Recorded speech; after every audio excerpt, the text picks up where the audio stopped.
ونصلي ونسلم على رسوله الكريم أما بعد فأعوذ بالله من الشيطان الرجيم بسم الله الرحمن الرحيم قل لا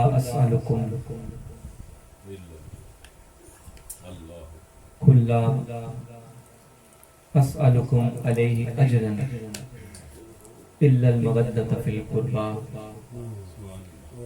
إن الله وملائكته يصلون على النبي يا أيها الذين آمنوا صلوا عليه وسلموا تسليما الصلاة والسلام عليك يا رسول الله الصلاة والسلام عليك يا حبيب الله. ماہ سفر کا جب چاند نکلتا ہے تو اکثر رضوی حضرات جو ہیں وہ پوسٹ لگاتے ہیں کہ رضا کا مہینہ آ گیا. اعلیٰ حضرت کے محبت کرنے والے چونکہ آپ کا اس مہینے میں ہے. مجدد پاک کے مرید کہتے ہیں جی کہ شیخ مجدد کا مہینہ آ گیا کیونکہ مجدد پاک کا عرس بھی اسی مہینے میں ہے. گولڑا شریف کے مرید کہتے ہیں مہر علی کا مہینہ آ گیا. پیر نصیر الدین صاحب کے مریدین بے شمار. سفر کا کوئی دن ایسا نہیں کہ کسی ولی کا عرس نہ ہو. 16 سفر ہمارے جی میرے ذہن میں تھا ان کا بھی غالباً سفر کے مہینے میں. اچھا اس سے بڑھ کے اگر پاکستان میں آئے نا جس طرح میں بات لے کے جانا چاہتا ہوں وہ بات کوئی اور ہے. تو ایک جو سب سے زیادہ پاک ہند کے اندر اور بالخصوص پاکستان میں کہا جاتا ہے داتا کا مہینہ آ گیا. لیکن آپ بیٹھے ہیں سارے محبت والے بیٹھے ہیں. حقیقت بتاؤں آپ کو کہ اگر اس مہینے کو نسبت دینی ہے نا تو نواسہ رسول جگر گوشہ بطول حضرت امام حسن مجتبیٰ سے دی جانی چاہیے. آج یقین جانے جی رفیق صاحب جمعہ پڑھایا تو ممبر پہ بیٹھا یہ موضوع چل پڑا. میں نے سوال کیا جی ہمارے بزرگ ماشاءاللہ اللہ سلامت رکھے آپ کو. سوال کیا گفتگو کے دوران میں نے کہا جی مجھے صرف یہ بتائیں کہ کتنوں کو پتہ ہے امام حسن مجتبیٰ کا مزار کدھر ہے. ایسا 3 لوگوں نے صرف ہاتھ کھڑا کیا.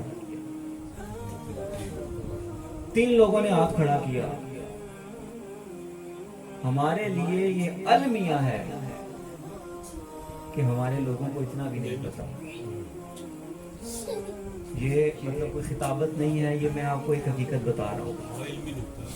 حالانکہ میرے آقا علیہ السلام نے جو خلافت راشدہ کا بتایا کہ جو سب سے بہتر دور ہے, فرمایا میرے بعد وہ خلافت راشدہ کا دور ہے اور خلافت راشدہ اس وقت تک مکمل نہیں ہوگی جب تک امام حسن مجتبیٰ کے 6 مہینے شامل نہ کیا جائے. پتہ چلا کہ امام حسن مجتبیٰ نواسہ رسول ہیں, وہ مقام اپنی جگہ. آپ حضرت سیدہ کائنات کے لال ہیں, وہ مقام اپنی جگہ. مولا کائنات کے شہزادے ہیں, وہ مقام اپنی جگہ.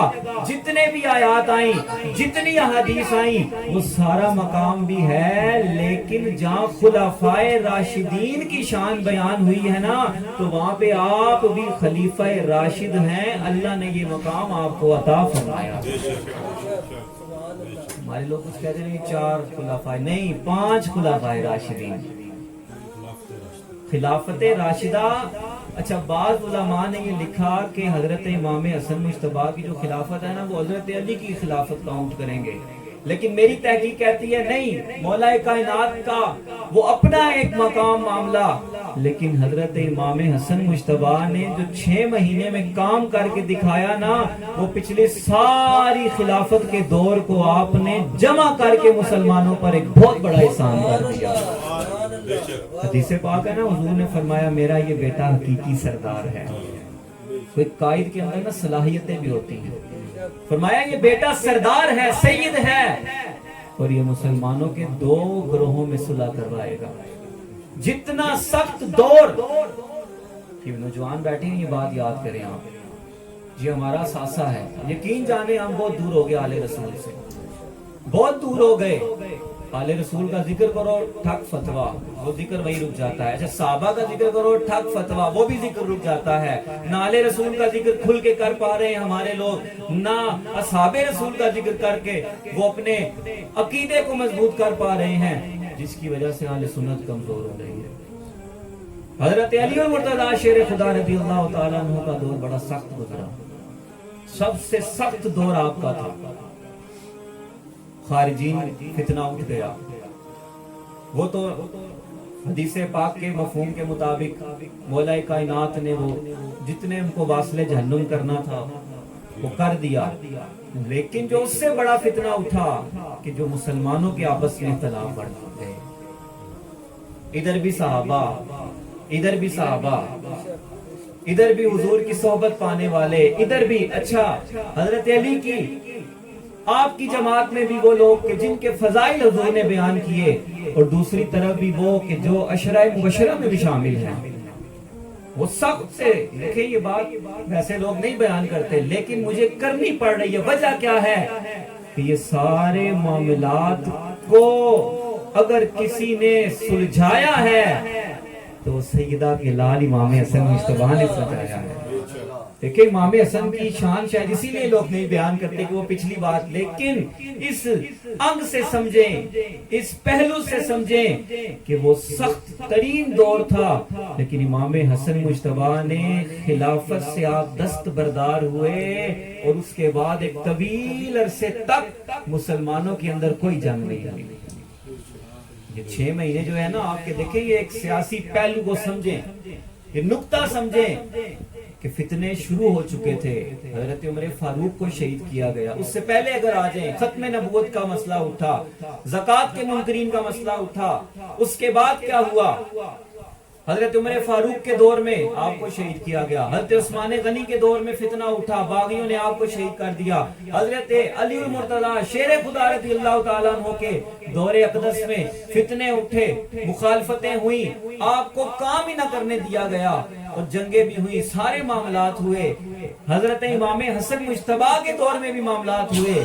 لیکن میں قربان جاؤں، یہ بہت زیادہ آپ کو تاریخ پڑھنی پڑے گی، یہ سمجھنا پڑے گا کہ نہ جانے وہ کون سا علم تھا آپ کا، وہ کون سی ذہانت تھی آپ کی، وہ کون سی قائدانہ صلاحیتیں تھی آپ کی، کہ جب آپ نے وہ صلح فرمائی نا تو اس کے بعد یزید کے تخت پر بیٹھنے تک، یہ تاریخ ذہن میں رکھیں کہ جب تک یزید نہیں بیٹھا فتنہ کوئی شر نہیں اٹھا سکتا. پتہ چلا امام حسن مجتبیٰ نے ایسا معاملہ کر کے اس امت پر احسان کر دیا، اور بڑی ترقی ہوئی. میں آپ کو یہ بھی بتاؤں، اس سنگ سے تو بیان ہی نہیں کرتا نا، پھر اور مسئلے کھل جاتے ہیں.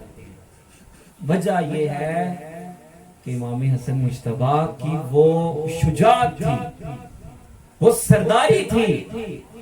تو سفر کا مہینہ چونکہ آپ کا مہینہ ہے، اس مہینے میں آپ شہید ہوئے، خلافت سے دست بردار ہوئے، کوفہ سے واپس مدینہ میں آئے.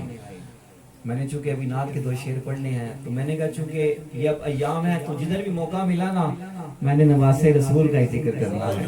ہر کسی کا اپنا ذوق ہوتا ہے.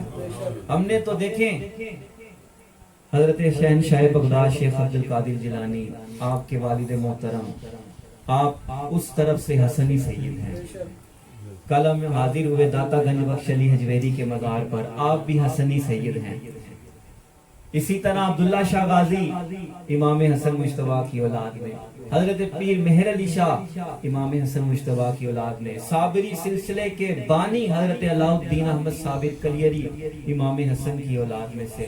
اس طرح روح زمین پر بے شمار سادات کہ جو امام حسن کی اولاد پاک میں سے ہیں. پھر کربلا کے میدان میں، کربلا کے میدان میں جہاں امام علی مقام کے شہزادوں نے قربانی دی، حضرت غازی سرکار نے قربانی دی، تو یاد رکھیں امام حسن مجتبیٰ کے بیٹے حضرت قاسم نے بھی وہاں قربانی دی. تو اس لیے ہمیں ذکر جب کرنا ہے تو حدیث پاک کیا ہوئی؟ الحسن والحسین. جہاں پہ بھی حضور نے شہزادگان کا ذکر کیا نا تو کیا کیا؟ الحسن والحسین. پہلے امام حسن کا نام، پھر حضرت امام علی مقام کا نام. اچھا میں آپ کو بڑی مزے کی بات بتاتا ہوں. امام حسن مجتبیٰ دنیا میں تشریف لائے،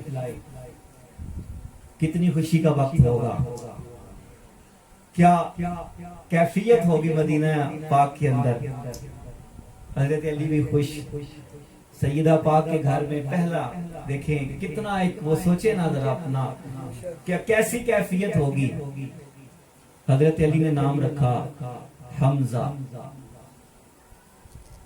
حضور آئے، حضرت علی نے تجویز پیش کی کہ حضور حمزہ نام، کیونکہ میرے آقا کے پیارے چچا کا نام بھی تو امیر حمزہ تھا نا. حضرت علی نے فرمایا بڑا اچھا پیارا. تو حضور نے فرمایا نہیں، ایسا نام ہوگا کہ جو کسی کا پہلے نہیں ہوا. یہ بھی بات یاد رکھیں، صرف وہ فضائل نہیں کہ جو نطخان بتا دے یا نہیں، وہ بات بھی آپ کو پتا ہونی چاہیے کہ جو حقیقت ہے. نام رکھا حمزہ، حضور نے فرمایا نہیں، اللہ کی طرف سے جو نام آیا ہے نا وہ حسن رکھنا ہے. تو یہ نام اللہ تبارک و تعالی کی طرف سے عطا ہوا. پھر ساری زندگی، بلکہ روایات اگر آپ پڑھیں تو امام حسین رضی اللہ تعالیٰ عنہ آپ بھی بعض اوقات قرآن کی تفسیر پوچھنے کے لیے نا امام حسن مجتبیٰ کے پاس جاتے ہیں. بڑے بھائی تھے نا. اور پھر حضور کی جو صحبت پائی وہ بھی امام حسن مجتبیٰ نے زیادہ پائی، چونکہ ایج میں بڑے تھے، زیادہ صحبت آپ نے پائی. اور جہاں پر کندھوں کے سوار ہونے کا معاملہ حدیث پاک کے اندر امام علی مقام کے بارے میں علیحدہ سے بیان ہوا نا، وہاں امام حسن کے بارے میں علیحدہ سے بیان ہوا. تو یہ بات ذہن میں رکھیں. اس لیے کوشش کریں کہ ان ایام میں فیس بک پہ ہر کسی کو یہ پیغام دیں کہ ہم نے، اگر انہوں نے نہیں کیا ذکر نا، ان کا تو کوئی اور مسئلہ ہے، تو ہم نے بھی چھوڑ دیا. نعت کے بعد 2 شعر میں نے انشاءاللہ پیش کرنے ہیں، پھر ماحول دیکھتے ہیں.